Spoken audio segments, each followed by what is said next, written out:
Hi guys, welcome to our YouTube channel Texercise. मैं आपका दोस्त आज फिर हाजिर हूँ आपके पास अपनी एक नई वीडियो के साथ, जिसमें हम आपके बहुत सारे क्वेश्चंस के जवाब देने वाले हैं कि जैसे कि क्या new GST return filing form आएगा या फिर हम अपने existing GST return form filing के साथ ही कंटिन्यू करने वाले हैं। ऐसे ही बहुत सारे सवालों के जवाब के लिए वीडियो के अंत तक ज़रूर बने रहिए। अगर आपको वीडियो पसंद आए तो इसे लाइक ज़रूर कीजिए और घंटी का बटन दबा के सब्सक्राइब करना ना भूलिएगा। तो जैसा कि अभी सुनने में आ रहा है कि गवर्नमेंट ने new GSTR 2B form return का अनाउंस करा है, जो कि जीएसटीआर 2B और जीएसटीआर 3B का एक अपडेटेड वर्जन होगा। तो ऐसे में सबसे बड़ा सवाल हमारे सामने ये उठता है कि जो new GST return filing system 1 अक्टूबर 2020 से लॉन्च होने वाला था, इम्प्लीमेंट होने वाला था, क्या वो इम्प्लीमेंट होगा? जी नहीं, वो इम्प्लीमेंट नहीं होगा। अभी रिसेंटली हेल्ड हुए एसोचैम के वेबिनार में योगेंद्र गर्ग, जो कि प्रिंसिपल कमिश्नर हैं सीबीआईसी में जीएसटी पॉलिसीज़ के लिए, उन्होंने ये अनाउंस करा है कि गवर्नमेंट ऑफ इंडिया जो है वो प्लान कर रही है अपने एग्जिस्टिंग रिटर्न सिस्टम को इम्प्रूव करने के लिए, instead of rolling out to a new GST return filing system. तो इस चीज़ का सबसे बड़ा एम है कि वो जीएसटी की रिटर्न फाइलिंग के कॉम्प्लिकेशंस को ज़्यादा से ज़्यादा इजी बनाना चाहते हैं, ताकि कॉम्प्लिकेशंस कम से कम हो और जीएसटी रिटर्न आराम से फाइल हो सके। तो इसी चीज़ को देखते हुए इस चीज़ को थोड़ा सा ब्रीफ में एक्सप्लेन कर लेते हैं और अपनी नेक्स्ट स्लाइड में दिखाते हैं कि कौन कौन सी अपकमिंग चेंजेस हैं या इनिशिएटिव्स हैं जो जीएसटी पोर्टल पे आने वाले हैं। तो पहला चेंज जो इसमें आने वाला है वो ये कि जो भी आपकी निल की जीएसटीआर 3B या जीएसटीआर 1 है, वो एक सिंगल एसएमएस के बेस पे फाइल करी जा सकती है। आपको इसमें कुछ नहीं करना है, आपको सिर्फ अपने रजिस्टर्ड मोबाइल नंबर से सिर्फ एक एसएमएस करना है अपनी निल जीएसटीआर 3B या जीएसटीआर 1 के लिए, जो उस एसएमएस के बेस पे फाइल मान ली जाएंगी और आपका जीएसटी पोर्टल पर स्टेटस अपडेट कर दिया जाएगा। इसी तरीके से जीएसटीआर 2A के अंदर भी इम्प्रूवमेंट लाई जा रही है, जिससे वो यह दिखाएगा कि क्या उसने जीएसटीआर 1 और 3B सप्लायर ने फाइल करी है या नहीं करी है। क्योंकि अभी बहुत सारी चीज़ों में यह क्वेश्चन उठ जाता है कि क्या सप्लायर ने जीएसटीआर 1 नहीं फाइल करी है, जो उसका इनपुट हमें जीएसटीआर 2A पे शो नहीं हो रहा है, जिसके लिए हमें बहुत बार फॉलोअप करना पड़ता है अपने सप्लायर के साथ। जो हम इनवॉइस अमेंड करते हैं उसका स्टेटस वो मंथ ऑफ अमेंडमेंट में ही शो करना स्टार्ट कर देगा अब जीएसटीएन पोर्टल पर। और हमारी चौथी अमेंडमेंट जो आएगी कि हमें डिटेल ऑफ इनवॉइसेस जो है वो प्रोवाइड करे जाएंगे टेबल 8A ऑफ जीएसटीआर 9 में, जो डायरेक्टली कंसिडर्ड होंगे कंप्यूटेशन के लिए एनुअल रिटर्न की। आईटीसी का जो फ्लो है, जो हम एक्सपोर्ट के ऊपर आईजीएसटी पे करते हैं, वो डायरेक्टली कस्टम डिपार्टमेंट से लिया जाएगा जीएसटी सिस्टम के अंदर। इसी तरीके से जीएसटीआर 1 को लिंक करा जाएगा जीएसटीआर 3B के साथ, कि वो जो हम रिटर्न फाइल कर रहे हैं जीएसटीआर 1 में, उससे ऑटोमेटिक फिगर उठकर जीएसटीआर 3B में ऑटो पॉपुलेटेड हो जाएंगी। इसी तरीके से जीएसटीआर 2A को लिंक करते हुए एक नया फॉर्म लाया गया है जीएसटीआर 2B, जिससे ऑटो पॉपुलेटेड फिगर्स आएंगी 3B के अंदर कि कितना इनपुट हमारे पास अवेलेबल है। इस चीज़ को अभी हम अगली स्लाइडों में थोड़ा और गौर से पढ़ेंगे। एंड लास्ट एक चेंज है जो कि हमारे जीएसटीआर 1 के अंदर जो इनवॉइस है उसको डीलिंक करा जाएगा क्रेडिट और डेबिट नोट के साथ। तो आइए अब हम थोड़ा जीएसटीआर 2B और जीएसटीआर जो 3B ऑटो पॉपुलेटेड होने वाली है उस पर थोड़ा नज़र डाल लेते हैं। जैसा कि आप स्लाइड में देख पा रहे हैं, ये हमारा एक एग्जिस्टिंग रिटर्न फाइलिंग सिस्टम में जीएसटीआर 3B का एक फॉर्मेट है, जिसमें हमने टैक्सेबल आउटवर्ड सप्लाईज दिखाई गई है, जो भी हमारी सप्लाईज होती है।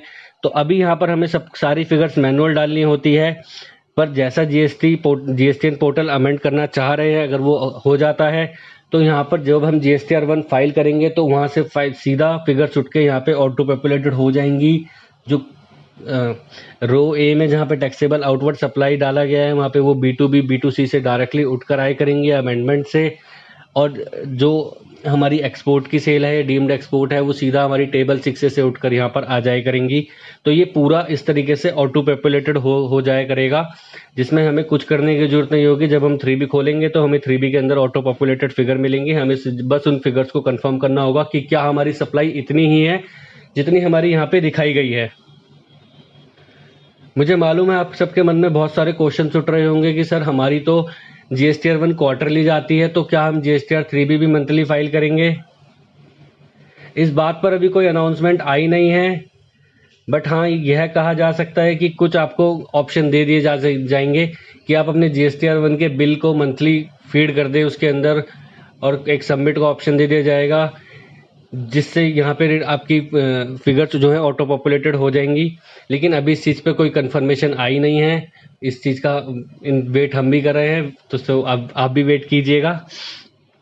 तो आइए अपनी अगली स्लाइड पे चलते हैं, जो हमें ये दिखाएगी कि किस तरीके से इन लोगों ने जीएसटीआर 2A को लाए हैं यहाँ पे, और उसमें क्या क्या चेंजेस लाए गए हैं। जीएसटीआर 2B इन्होंने एक नया फॉर्म लॉन्च करा है जो सीधा जीएसटीआर 2A से लिंक होगा। तो आइए हम देखते हैं कि कौन कौन से चैलेंजेस थे हमारे जीएसटीआर 2A के अंदर जो जीएसटीआर 2B के अंदर इन लोगों ने सही करे हैं। जीएसटीआर 2A जो था एक डायनामिक स्टेटमेंट था, जिसके अंदर अपलोडेड डॉक्यूमेंट होते थे, सिर्फ जो हमने फाइल करे हैं सिर्फ उन्हीं डॉक्यूमेंट को वो लेता था, और उसके अंदर कोई सिस्टम नहीं था कि वो डिटरमाइन कर पाए कि हमारे पास अवेलेबल आईटीसी कितना है। कि आज के टाइम पे अगर हमारा जीएसटीआर 2A सपोज 10 रुपये दिखा रहा है आईटीसी का, और कल किसी सप्लायर ने रिटर्न फाइल कर दी तो वो ऑटोमेटिकली चेंज हो जाता था, तो कोई सिस्टम ऐड नहीं था। डॉक्यूमेंट जो थे ओरिजिनल टैक्स पीरियड के, वो और डॉक्यूमेंट जो थे वो ओरिजिनल टैक्स पीरियड में ही दिखाए जाते थे, इसलिए वहाँ पे डिफिकल्टी होती थी रिकन्सिलेशन के अंदर। और जीएसटीआर 2A को डाउनलोड करने में बहुत ज़्यादा टाइम लगता था कि हमें रिक्वेस्ट डालनी पड़ती थी, रिक्वेस्ट डालने के वो 20 से 30 मिनट के अंदर अवेलेबल होता था। तो जितने भी टैक्स पेयर्स थे, चाहे वो बिजनेसमैन हो, छोटा हो, बड़ा हो, सब एक क्विक प्रोसेस चाहते थे जहाँ से वो सारे इन्वॉइसेस देख पाए कि जिसके ऊपर उनका आईटीसी अवेलेबल है क्विकली, और एक ही जगह पर देख पाए, जिससे वो आसानी से उसको रिकनसाइल कर पाए। तो इसके लिए गवर्नमेंट लाई है जीएसटीआर 2B, जो इंट्रोड्यूस होगा आने वाले टाइम पर, जो एक स्टैटिक स्टेटमेंट होगी जो मंथली बेसिस पे जनरेट होगी, जिससे हम पीडीएफ भी जनरेट कर सकते हैं और उसको डायरेक्टली ईमेल भी कर सकते हैं। डॉक्यूमेंट लेवल अगर देखा जाए तो इसमें दोनों तरीके का आईटीसी दिखाया जाएगा, जो आपके पास अवेलेबल है और जो अनअवेलेबल है। तो आप जब जीएसटीआर 2B फाइल करोगे तो वहाँ पे आप दो आपको कॉलम दिखाए जाएंगे। मैं आपको नेक्स्ट स्लाइड में वो चीज़ दिखाऊंगा कि किस तरीके से दो कॉलम दिखाए जाएंगे, जिसमें आप एक जगह डालोगे कि ये मेरा जीएसटीआर 2A में आईटीसी अवेलेबल है और इतना मेरा आईटीसी अवेलेबल नहीं है, वो आपको एक अलग कॉलम में वहाँ पे डालना पड़ेगा। आईटीसी का समराइज्ड अलाइंड होगा जीएसटीआर 3B के साथ। ये इंस्टेंट डाउनलोड होगा, चाहे पीडीएफ हो या एक्सेल में। इसमें फिल्टर और सर्च ऑप्शन दिए जाएंगे, जिससे आप इजीली सर्च कर सकते हो अपने किसी भी सप्लायर को। और ये एक एडवांस सर्च ऑप्शन होगा जिसमें आप 1000 रिकॉर्ड से ज़्यादा भी देख सकते हैं। तो ये एक बहुत ही अच्छा इनिशिएटिव है गवर्नमेंट का, जिससे आईटीसी मैनेजमेंट को हम बहुत ही बेटर तरीके से हैंडल कर सकते हैं। जीएसटीआर 2B ये अभी तक आया नहीं है, और ये इसके आने से एक बहुत ही बड़ा फ़ायदा होने वाला है कि जो असली में गवर्नमेंट का एम था कि जिस चीज़ पे गवर्नमेंट चाहती थी कि हमारा सीधा सीधा सारी चीज़ें ऑटो पॉपुलेटेड हो जाए, कि जो हमारा जीएसटीआर 1 में सेल है वो चली जाए, जीएसटीआर 2 में जो परचेज आई है वो डायरेक्टली चली जाए, और हमारा जीएसटीआर 3 ऑटो पॉपुलेटेड हो जाए। ये उसी सपने को साकार करते हुए ये चीज़ लाई जा रही है, जिससे जो फिगर जीएसटीआर 2B में रिपोर्ट करी जाएंगी वो सीधा उठकर जीएसटीआर 3B में आएगी। तो आपको जीएसटीआर 3B सीधा का सीधा पूरा का पूरा ऑटो पॉपुलेटेड मिलेगा, जिसमें आप सीधा जीएसटीआर 1 की आपकी सेल्स फिगर, जीएसटीआर 2B की आपकी आईटीसी फिगर, एंड आपको सीधा पेमेंट ऑफ टैक्स पे जाना पड़ेगा उन फिगर्स को कंफर्म करते हुए।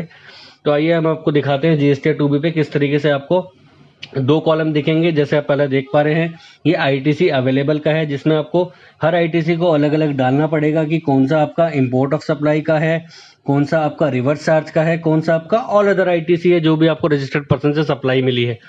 इसी तरीके से आपको अगर आप दूसरे कॉलम की तरफ देखेंगे आईटीसी नॉट अवेलेबल, तो वहाँ पे भी आपको इसी तरीके से पूरी की पूरी इन्फॉर्मेशन डालनी पड़ेगी।